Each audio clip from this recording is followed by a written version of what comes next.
এই তারেক সাইদের কথা বলতে গিয়ে অ্যাডভোকেট সাহেব সাখাওয়াত হোসেন খান ভাই যিনি যেটা বললেন সেটা হচ্ছে তার শ্বশুর একজন প্রভাবশালী মন্ত্রী ছিলেন সে সময়, এবং নারায়ণগঞ্জে যাকে সবসময় বলা হয় একজন সবচেয়ে বড় গডফাদার বলা হয় তার কথা উল্লেখ করেছেন এবং বলেছে আলোর মুখ দেখেনি বিশেষ করে এই গত 7 বছরে, এবং সেটার একটা নিষ্পত্তির জন্য তারা সবাই প্রত্যাশায় বসে আছেন। আপনার বিশ্লেষণ কি?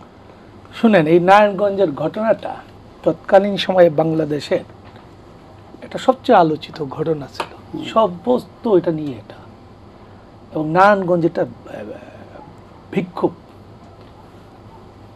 এটা এত বড় একটা ঘটনা ছিল, তার বিচার মানে সবচেয়ে আলোচিত ঘটনার বিচার শেষ হতে না মানে 17 বছর তার বিচার শেষ হয়নি।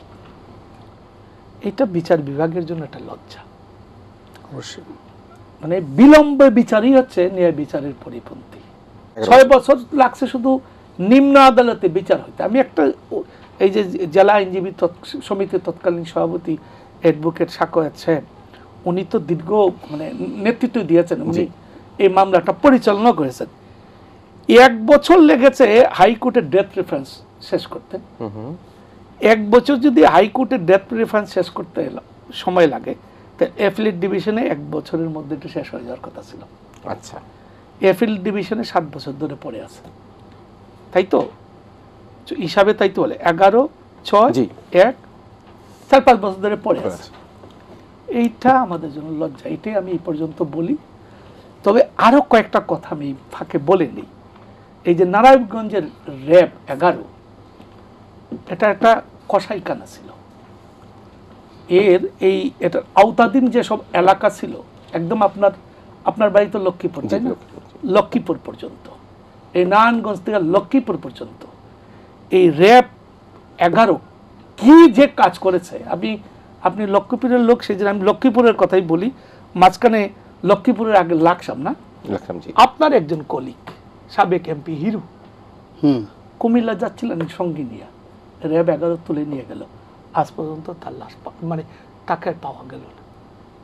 এই র্যাব 11 থানায় গেল, মামলা হইলো, কত রিপোর্ট হইলো, বড় বড় জাতীয় দৈনিকগুলো, আজ পর্যন্ত পাওয়া যায় নাই। আপনার লক্ষ্মীপুরে একজন ডাক্তার, খুবই ওই এলাকার অত্যন্ত উনি জামাত করতে পারেন, কিন্তু এই এলাকার একজন সম্ভ্রান্ত একজন সমাজসেবক, উনি অনেক হাসপাতাল করছেন, অনেক সামাজিক কাজ করেছেন, ডাক্তার ফয়েজ।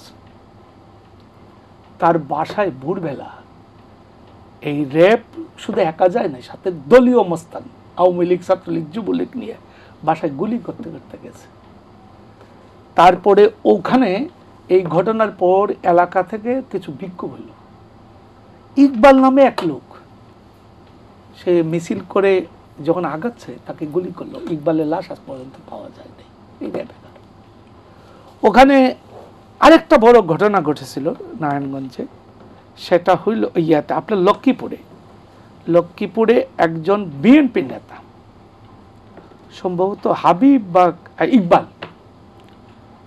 হ্যাঁ, ওই যে বিএনপির জেলা সাধারণ সম্পাদক শাহাবুদ্দিন সাবু বোধ হয়, হ্যাঁ শাহাবুদ্দিন সাবু, ওনার বাসায় গিয়ে হামলা হয়েছে, গুলি করছে। মানে লক্ষ্মীপুরে যত রকমের হত্যাকাণ্ড যা যা গড়ার সব র্যাব করছে, লাকসামে করছে, কুমিল্লা করছে।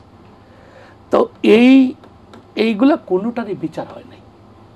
এই যে গুম হয়ে গেছে, এই গুমের মধ্যে এখন পর্যন্ত হিরোর কোনো তদন্ত প্রতিবেদন আমরা পাই না। আয়নাগণ নিয়ে কিছু প্রতিবেদন হয়েছে, কিন্তু এখনো যে আমাদের জেলা পর্যায়ে যে সব গুম হয়েছে। ডক্টর ফয়াজকে কি করছে? ডক্টর ফয়াজকে ছাদের উপরে তুলে গুলি করছে, তারপরে ছাদ থেকে লাশ ফেলে দিছে, দিয়া বলছে ছাদ থেকে পড়ে মারা গেছে। এরকম জঘন্য কাজ করছে। এই জঘন্য বাহিনীর বিচার হয় নাই 11 বছরে। যদি 2014 হয়, 25, 11 বছরের বিচার যদি না হয়, এর চেয়ে বড় লজ্জা কি হইতে পারে? কি আলোচনা করব? এই আলোচনা করার পর আগামী বছর আবার আলোচনা করব। আপনি ওই দিনে একটা আলোচনার দিন ধার্য রাখবেন, কিন্তু বিচার হবে না। তা আপনার মাধ্যমে এখানে প্রধান বিচারপতি মহোদয় এবং অ্যাটর্নি জেনারেল অফিসকে এবং অ্যাটর্নি জেনারেলকে অনুরোধ করি যে তারা যেন অবিলম্বে কয়েক মাসের মধ্যে এই বিচারটা নিষ্পত্তি করেন। একটা বিচার শেষ করতে 1 মাস লাগে না। অ্যাপিলেট ডিভিশনের শুনানিতে উঠলে 1 সপ্তাহ শেষ হইতে পারে, 1 সপ্তাহ। তো ওইগুলা সমস্ত পেপার বুক তৈরি করা আছে, এটার জন্য দ্রুততার মধ্যে দিয়ে করেন। এটা হলো আমি এই আপনার মাধ্যমে এই আবেদনটাই করি।